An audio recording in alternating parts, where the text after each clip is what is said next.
Olá pessoal, nessa aula vamos falar sobre algoritmos de ordenação e dessa vez é o Quicksort. Bom, e como é que o Quicksort funciona? Como é que ele pensa? Bom, ele é outro grande algoritmo de dividir e conquistar, que é geralmente mais rápido na prática. Vocês devem conhecer outros algoritmos como o Merge Sort, que também usa essa mesma lógica por gerar mais rapidez e eficiência. Bom, qual é a lógica? Ele escolhe um elemento do vetor para ser um pivô. É um elemento que a gente vai usar como referência. Então ele reorganiza o vetor de forma que todos os elementos menores que o pivô fiquem à sua esquerda e os maiores à sua direita. Então ele faz a chamada recursiva com o quicksort para a metade esquerda e para a metade direita. Ou seja, basicamente a gente pega o nosso problema maior, que era organizar um array de tamanho n, e divide ele em subproblemas, em arrays menores, a gente vai quebrando cada vez mais e resolvendo os subproblemas de ordená-los. Dessa forma, a gente vai no fim juntar tudo isso e ter um array totalmente ordenado. Bom, agora eu vou mostrar para vocês uma forma visual de como esse algoritmo funciona. Usando o Visual, a gente pode ter uma visualização do funcionamento do algoritmo na prática. Bom, aqui a gente tem um array desordenado e agora a gente vai fazer o algoritmo funcionar para a gente ver como é que ele trabalha. A gente começa escolhendo o pivô e a gente vai analisando os próximos valores. Qualquer valor que seja menor que esse pivô vai ser marcado em verde e qualquer um que seja maior vai ser marcado em roxo. Com isso, a gente viu que o 48 foi movido para a direita do nosso primeiro pivô e todos os outros valores foram movidos para a esquerda. Agora, a gente seleciona um novo pivô e vai fazendo o mesmo processo. Claro que com o método que a gente usa de divisão de conquista, isso vai ser feito em escalas cada vez menores para sub-arrays. Mas nesse caso, a gente está vendo uma visualização completa de como isso é feito no array. Sempre selecionando o pivô e mudando as posições de acordo com quais são maiores ou menores que o nosso pivô atual. Esse processo vai ser repetido até que o array seja totalmente ordenado.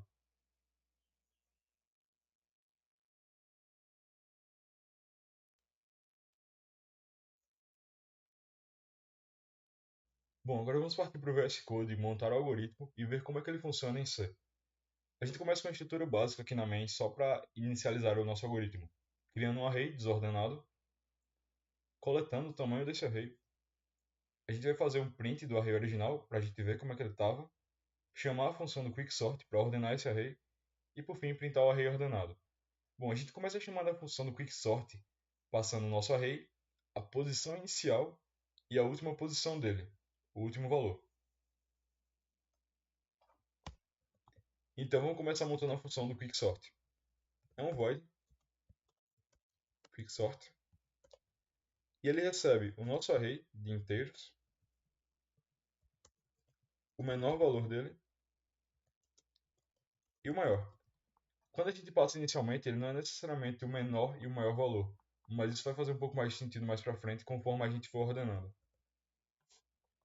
Então o que a gente vai fazer nessa função é uma verificação, enquanto o menor for menor que o maior.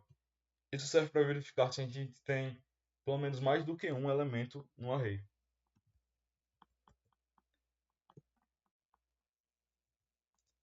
Então a gente vai agora chamar a nossa função particionar. A função particionar é o que vai dividir o nosso array e retornar para a gente um pivô. Ela vai receber o array, o menor e o maior valor também. E agora a gente vai chamar recursivamente a função de quicksort para as duas metades do array que a gente vai dividir e conquistar. Então a gente passa o array, a primeira metade vai do menor até o pivô menos 1, essa é a metade esquerda, e a outra metade vai passar o array e vai do pivô mais 1 até o maior, que é a metade direita. Com a nossa chamada recursiva feita, agora a gente vai fazer a nossa função de particionar, que ela é quem vai dividir o nosso vetor e vai retornar para a gente o nosso pivô para que a gente possa fazer as chamadas recursivas e referenciar elas aqui. Bom, então a gente vai fazer um int particionar, já que ela retorna para a gente um valor inteiro. Ela vai receber o nosso array de inteiros, o menor e o maior. O pivô é o primeiro elemento que a gente vai definir, a nossa primeira variável. E a gente vai definir ele escolhendo no array o seu último elemento, que é definido pelo maior, o índice maior. Agora a gente vai declarar um índice i, que vai receber menor menos 1. Esse índice i vai servir para a gente marcar a posição dos elementos que são menores que o pivô. A gente vai marcar isso porque a gente vai usar um laço for agora para percorrer o nosso vetor que desde o menor elemento até o penúltimo elemento. Então, para isso, a gente vai usar um int j igual ao menor elemento, enquanto j for menor ou igual ao maior menos 1, já que a gente já tem o nosso maior sendo o nosso pivô.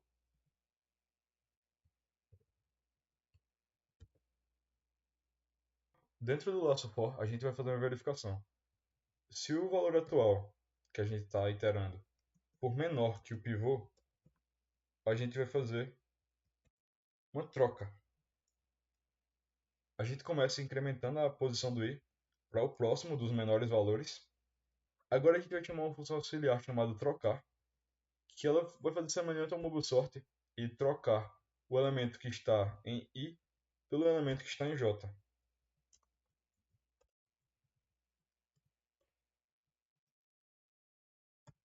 Realizando esse processo, a gente vai garantir que os elementos que estão à esquerda do pivô sejam sempre menores do que ele. Agora a gente vai chamar a nossa função auxiliar de troca mais uma vez, passando o endereço de i mais 1 e o endereço do pivô para que o nosso pivô fique na posição correta. Então a gente vai retornar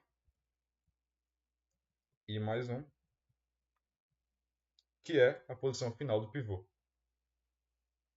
Por fim, para a nossa função começar a funcionar, a gente só tem que elaborar a função auxiliar de troca, que é bem simples e semelhante ao que a gente usa no bubble sort.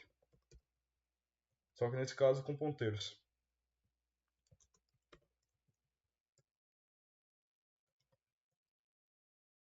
Aí tem um valor A e um valor B.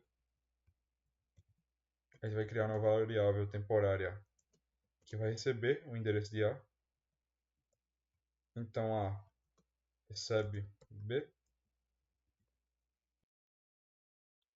e B recebe o que estava armazenado na variável temporária.